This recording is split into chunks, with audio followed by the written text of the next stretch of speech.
เลยมาเพื่อนฝูงทั่วหน้าเคยศึกษามาพร้อมกันแต่แล้ววันนี้สิ่งที่มีเพียงความทรงจำสุขทุกสื่นซ้ำจะย้ำเตือนใจบ่ลืมต้องจากกันไกลอยู่แห่งใดเพื่อนจงคงมั่นมิตรภาพจงยืนนานแม้นคืนวันจะแปรเปลี่ยนไปจับมือสัญญาก่อนเฮาจะลาห่างไกลสู่จุดมุ่งหมายที่ใจต่างคนมุ่งหวังลาแล้วห้องเรียนที่เคยศึกษาลาแล้วครูอาจารย์ที่เคยสิทธิสอนจากไปดวงใจมันอาวรณ์วันหนึ่งคงย้อนกลับมาทดแทนพระคุณในหัวโรงเรียนพวกเขาภาคเพียรศึกษายิ่งสายทั่วหน้าวันเวลาได้พาพบกันแต่แล้ววันนี้สิ่งที่มีเอ่ยเป็นน้ำค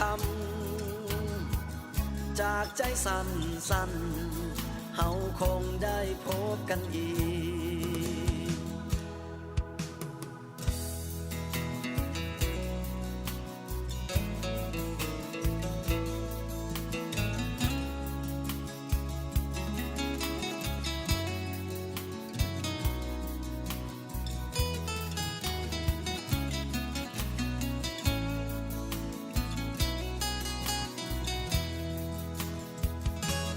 ลา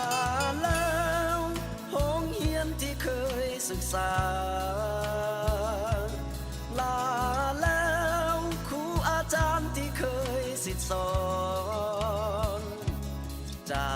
กไปดวงใจมันอาวรณ์วันหนึ่งคงย้อน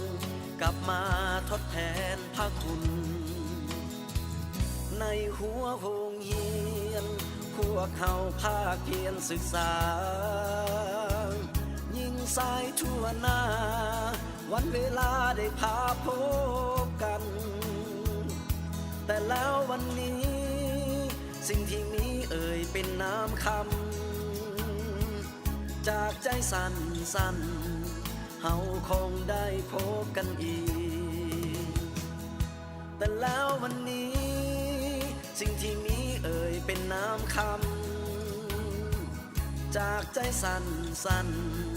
เฮาคงได้พบกันอีกจากใจสั่น